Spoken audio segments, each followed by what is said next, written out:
రేపు మహబూబ్ నగర్ జిల్లాలో పర్యటించనున్నారు సీఎం రేవంత్ రెడ్డి. రైతు పండుగ కార్యక్రమం ముగింపు సభలో పాల్గొననున్నారు రేవంత్. అమితాపూర్ వేదికగా జరగనున్న భారీ బహిరంగ సభకు హాజరు కానున్నారు. సీఎం పర్యటనకు సంబంధించి మరింత సమాచారం సభా ప్రాంగణం నుంచి బాలకృష్ణ అందిస్తారు.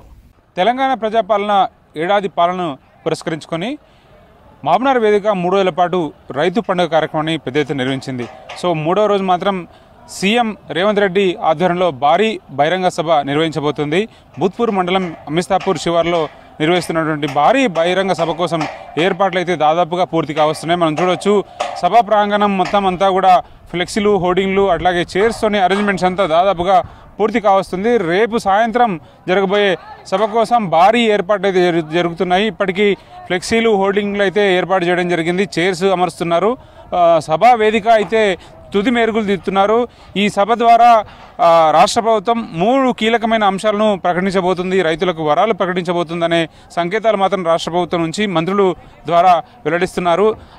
6వ చట్టం, అట్లాగే ధరణికి సంబంధించినటువంటి అంశము, అట్లాగే రైతు రుణమాఫీ ఏదైతే పెండింగ్లో ఉన్నటువంటి రైతు రుణమాఫీ 2 లక్షల లోపు ఏదైతే ఉందో వాటిని కూడా పూర్తి స్థాయిలో పూర్తి చేయబోతున్నట్టుగా ప్రకటన వచ్చే అవకాశం ఉంది. సో సీఎం రేవంత్ రెడ్డి ఆ ప్రకటన చేస్తారు. దీంతోపాటు ధరణికి సంబంధించినటువంటి ఏదైతే సమస్యలునో ఆ ధరణి పెనుభూతంగా మారింది, రైతుల పాట శాపంగా మారింది. కాబట్టి వాటిని తక్షణమే ధరణిని రద్దు చేస్తామని ఎన్నికల ముందు ఏదైతే కాంగ్రెస్ పార్టీ ఎన్నికల మేనిఫెస్టోలో చెప్పిందో, హామీ ఇచ్చిందో, హామీని కూడా నెరవేర్చబోతున్నట్టుగా రాష్ట్ర ప్రభుత్వానికి సంబంధించినటువంటి మంత్రులంతా కూడా చూచాయిగా చెప్పడం జరిగింది. సో అధికారిక ప్రకటన సీఎం రేవంత్ రెడ్డి రేపు ఈ సభా వేదిక ద్వారా తెలియజేసే అవకాశం ఉంది. ఇప్పటికే మహబూబ్నగర్ జిల్లా వేదిక కూడా రాష్ట్ర వ్యాప్తంగా రైతులంతా కూడా పెద్ద ఎత్తున 2 రోజుల పాటు తరలి రావడం జరిగింది. రైతు పండుగ సంబరాలను చేసుకుంటున్నారు.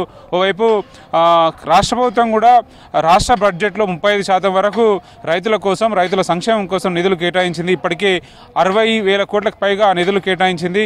18,000 కోట్ల రూపాయలని రైతు రుణమాఫీ కిందనే చెల్లించింది. కాబట్టి రైతు పక్షపాత ప్రభుత్వం అని వ్యవసాయం దండగ కాదు పండగ అని నిరూపిస్తూ రైతుల కోసం పెద్ద ఎత్తున అవగాహన కార్యక్రమం నిర్వహిస్తుంది.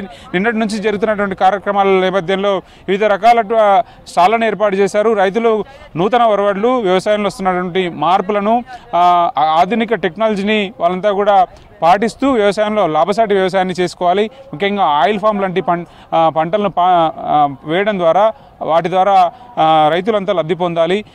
హార్టికల్చర్, అట్లాగే పండ్లు కానీ, అట్లాగే ఫ్లవర్స్, సెరికల్చర్, ఆక్వాకల్చర్ ఇట్లాంటి మేలైన పంటలను పండిస్తూ వ్యవసాయ అనుబంధ రంగాల ద్వారా లాభం పొందాలని చెప్పి రైతులకి ముఖ్యంగా ఈ ఏదైతే అగ్రికల్చర్ సంబంధించినటువంటి యూనివర్సిటీలో వాళ్ళ ప్రొఫెసర్స్, శాస్త్రవేత్తలంతా కూడా ప్రత్యేకంగా ప్రతి డిపార్ట్మెంట్ నుంచి కూడా ముఖ్యమైనటువంటి సలహాలు, సూచనలు ఎవరైతే ఆదర్శ రైతులు ఉన్నారో వాళ్ళ సక్సెస్ స్టోరీస్ అన్నింటినీ కూడా రైతులకు, అంటే రాష్ట్రం నలుమూల నుంచి అట్లాగే మహబూబ్నగర్ జిల్లా నలుమూల నుంచి వచ్చినటువంటి రైతులందరూ కూడా ఏడాది పాలన పూర్తవుతున్న సందర్భంగా ఈ సభ ద్వారా ఏడాదిలో సాధించినటువంటి విజయాలను, ముఖ్యంగా సీఎం రేవంత్ రెడ్డి సొంత జిల్లా కావడంతో ఈ సభకు అత్యంత ప్రాధాన్యత సంతరించుకుందని చెప్పవచ్చు. సో ఓవైపు రాష్ట్ర ప్రభుత్వం ఏడాదిలో సాధించినటువంటి ప్రగతిని వివరిస్తూ ప్రతిపక్షాల మీద, ముఖ్యంగా బీఆర్ఎస్ పార్టీ అట్లాగే బీజేపీ మీద ఎలాంటి టార్గెట్ చేయబోతారు, ఎట్లాంటి విమర్శలు చేయబోతారు, ఎట్లాంటి ప్రసంగం ఉంటుంది అనే విషయం మీద చాలా ఆసక్తి అయితే అటు ప్రజల్లో కానీ లేకపోతే కాంగ్రెస్ పార్టీ శ్రేణుల్లో కానీ క్లియర్గా కనిపిస్తుంది. ఇప్పటికీ మహబూబ్నగర్ జిల్లా సంబంధించిన ప్రజాప్రతినిధులంతా కూడా 3 రోజుల నుంచి ఇదే కార్యక్రమాల్లో పాల్గొంటున్నారు. రైతు పండుగ, రైతు సంబరాల్లో పాల్గొంటున్నటువంటి పరిస్థితి కనిపిస్తుంది. సో ఈ మీటింగ్ మీద అయితే హయ్యర్ ఎక్స్పెక్టేషన్ అయితే కనిపిస్తుంది.